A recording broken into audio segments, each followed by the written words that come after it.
ઓમ શ્રી ગણેશાય નમઃ. જય શ્રી કૃષ્ણ મિત્રો. સાકરીયો સોમવાર. શ્રાવણ માસનો જ પ્રથમ સોમવાર આવે તે સોમવારે વ્રત કરવું. એ દિવસે સવારે વહેલા ઉઠીને નાહી ધોઈ શંકર ભગવાનના નામનો દીવો કરી 100 ગ્રામ સાકર લઈ મહાદેવજીના મંદિરે જવું. પછી સાકરના 4 ભાગ સરખા કરવા અને કથા સાંભળવી. આખો દિવસ ઉપવાસ કરો અને પ્રસાદમાં સાકરનો 1 ભાગ સવારે, 1 ભાગ બપોરે અને 1 ભાગ સાંજે ખાવો તથા ચોથો ભાગ પ્રસાદમાં વહેંચી દેવો. એક ગામ હતું. એ ગામમાં એક કોઢિયો બ્રાહ્મણ રહેતો હતો. એના આખા શરીરે સફેદ કોઢ નીકળેલો હતો. તો પણ એને પરણવાનું મન થયું હતું. પરંતુ આવા કોઢિયા બ્રાહ્મણને કોણ કન્યા આપે? એ એક મોટો પંડિત પાસે ગયો અને પંડિતને પૂછ્યું કે આ કોઢ મટાડવા મારે શો ઉપાય કરવો? તું 16 સોમવારનું વ્રત કર તો તારો કોઢ મટી જશે. એણે ઉપાય બતાવ્યો. એક કોઢી બ્રાહ્મણે એને 16 સોમવારનું વ્રત કર્યું. આ વ્રત પૂરું થતાની સાથે જ એનો કોઢ મટી ગયો અને એની કાયા કંચન જેવી થઈ ગઈ અને તરત જ એ બ્રાહ્મણને કન્યા મળી ગઈ. એના લગ્ન પણ થઈ ગયા અને એ સુખ ચેનમાં દિવસ વિતાવા લાગ્યો. ત્યાં ચોમાસું આવ્યું. એ વર્ષે ઘણો વરસાદ પડ્યો. ગામમાં ઘણા ઘરો પડી ગયા, ઢોર પણ મરી ગયા અને ખેતરોમાં ઊભા પાક પણ તણાઈ ગયા. આ વરસાદમાં આ બ્રાહ્મણનું ઘર પણ પડી ગયું. ગામના કેટલાક લોકોની અને મોટા ભાગના ખેડૂતોની હાલત પણ ખરાબ થઈ ગઈ. એટલે આ બ્રાહ્મણની આવક પણ બંધ થઈ ગઈ. છતાં પણ એણે ગમે તેમ કરીને પોતાના પડી ગયેલા ઘરની જગ્યાને એક નાનકડી ઝૂંપડી ઊભી કરી. પોતે સુખે દુઃખે દિવસો પસાર કરવા લાગ્યો. અંતે પરિસ્થિતિ વધારે ને વધારે ખરાબ થવા લાગી. એટલે એણે એની પત્નીને કહ્યું, તું કહેતી હોય તો હું બહાર ગામ કમાવા માટે જઉં. હા, જાઓ ને, અહીં ભૂખ્યા ક્યાં સુધી બેસી રહેવું? અને બ્રાહ્મણ તો એની પત્નીને ઘરે એકલી મૂકીને પર ગામ કમાવા માટે નીકળ્યો. રસ્તામાં એને એક સંત મહાત્મા મળ્યા. બ્રાહ્મણે સંત મહાત્માની ખૂબ સેવા કરી. એટલે સંત મહાત્માએ ખુશ થઈને એને એક ચમત્કારી ગુટિકા આપી અને કહ્યું કે આ ગુટિકા ઘસીને પીવડાવવાથી મરેલા માણસો પણ સજીવન થઈ જશે. બ્રાહ્મણ તો એ ગુટિકા અને સંત મહાત્માના આશીર્વાદ લઈને રવાના થયો. ચાલતા ચાલતા તે એક નગરમાં આવી પહોંચ્યો. આવીને જોયું તો આખા નગરમાં શોક ફેલાઈ ગયેલો હતો. તપાસ કરતા એને જાણવા મળ્યું કે ગામના રાજાની રાજકુંવરી આજે સવારે મરણ પામી છે. એ તરત જ રાજમહેલમાં ગયો અને રાજાને બધી વાત કરી. એટલે રાજાએ કહ્યું, ભાઈ, મરેલું માણસ કાંઈ સજીવન થાય ખરું? છતાં પણ તમે કહો છો તો આપણે અખતરો કરી જોઈએ.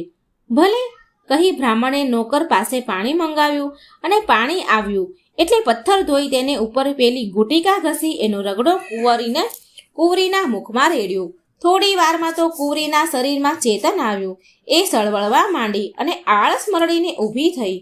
એ તો સૌની સામે ટગર જોવા લાગી. રાજા રાણી તો આ બ્રાહ્મણ ઉપર ખુશ થયા અને બ્રાહ્મણને પોતાના મહેલમાં મહેમાન તરીકે રાખ્યા. ત્યારે આ બાજુ બ્રાહ્મણી બિચારી સુખે દુઃખે પોતાના દિવસો ગુજારે છે. એને પેટ પૂરતું ખાવા પણ મળતું નથી. એવામાં શ્રાવણ મહિનો આવ્યો.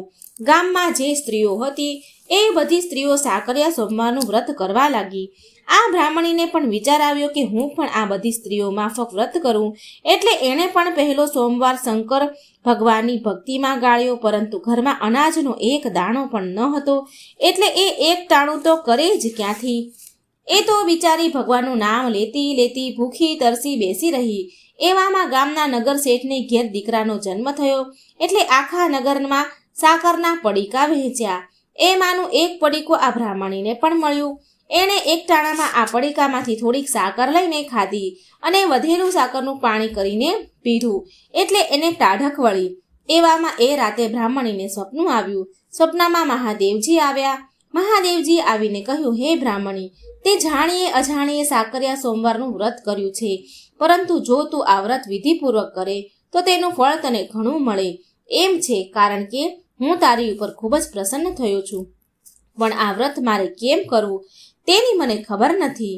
શ્રાવણ મહિનાના 4 સોમવારે સવારે વહેલા ઉઠવાનું, નાહી ધોઈ વહેલા પરવારવાનું અને શંકર ભગવાનનો ઘીનો દીવો કરવો. પછી 100 ગ્રામ સાકર લઈ મહાદેવજીના મંદિરે જવું. ત્યાં જઈને સાકરના 4 સરખા ભાગ કરવાના. એમાંનો એક ભાગ મહાદેવજીને ચડાવવાનો, બીજો ભાગ રમતા બાળકોને આપવાનો, ત્રીજો ભાગ પ્રસાદ તરીકે પોતે રાખવાનો અને ચોથો ભાગ નદી તળાવમાં પધરાવી દેવાનો. વળી તે દિવસે નકરડો ઉપવાસ કરવાનો. જ્યારે તરસ લાગે ત્યારે સાકરનું પાણી પીવું. એ દિવસે મહાદેવજીની કથા સાંભળી અને સાંભળતી વખતે જય મહાદેવજી એમ હોંકારો કરવો. પછી સાંજ પડે ત્યારે મહાદેવજીની પૂજા કરવી બાદ આરતી ઉતારવાની. રાતના જમીન ઉપર શેતરંજી પાથરીને સૂઈ રહેવાનું. આ રીતે 16 સોમવાર સુધી વ્રત કરવાનું અને છેલ્લા સોમવારે વ્રત પૂરું થાય એટલે એની ઉજવણી કરવાની. ઉજવણીમાં 1.25 શેર ઘઉંનો લોટ લેવાનો, એમાં 1.25 શેર ગોળ નાખી બધું ભેગું કરવાનું અને એના કુલ 4 લાડુ બનાવવાના. એમાંથી એક લાડુ મહાદેવજીને ધરાવવાનો, બીજો લાડુ રમતા બાળકને આપવાનો, ત્રીજો લાડુ પ્રસાદ તરીકે વહેંચી દેવાનો અને ચોથો લાડુ પોતા માટે રાખવાનો. પણ રાત પડતા પહેલા આ બધું કામ પતાવી દેવાનું હોય છે. બીજે દિવસે લાડુ વધવો જોઈએ નહીં. બ્રાહ્મણીને તો સપનાની વાત યાદ રહી ગઈ અને 16 સોમવાર સુધી એણે તો વિધિપૂર્વક વ્રત કરવાનું ચાલુ કરી દીધું. 16 સોમવાર પૂરા થયા અને એણે વ્રતનું ઉજવણું કરી નાખ્યું. અને બીજે જ દિવસે પેલા રાજાએ બ્રાહ્મણને ભેટમાં ઝવેરાત આપ્યું. તે લઈને બ્રાહ્મણ પોતાને ઘેર આવવા માટે નીકળ્યો. થોડા વખતમાં જ એ બ્રાહ્મણ પણ ઘણું ધન લઈને ઘેર આવી પહોંચ્યો. ઘેર આવ્યા પછી બ્રાહ્મણીએ એના પતિને સાકરિયા સોમવારના વ્રતની વાત કરી. આથી બંને જણા મહાદેવજીની ભક્તિ કરવા લાગ્યા અને બંનેની ઉપર મહાદેવજીની કૃપા ઉતરી. એમને બંનેને હવે કોઈ વાતનું દુઃખ ન હતું. એકાદ વર્ષમાં તો એમનું ઘરે પારણું ઝૂલતું થઈ ગયું. શંકર ભગવાને એમને સરસ મજાનો દીકરો આપ્યો. એમના જીવનમાં આનંદ છવાઈ ગયો. હે મહાદેવજી, આ બ્રાહ્મણીને સાકરિયા સોમવારનું વ્રત જેવું ફળ્યું તેવું વ્રત કરનારને સૌને અને કથા સાંભળનારને સૌને ફળજો. બોલો ભગવાન મહાદેવની જય. મિત્રો, વાર્તા સારી લાગે તો લાઈક અને શેર કરજો અને આ ચેનલને સબસ્ક્રાઈબ કરવાનું ભૂલશો નહીં. જય શ્રી કૃષ્ણ. રાધે રાધે. Thank you.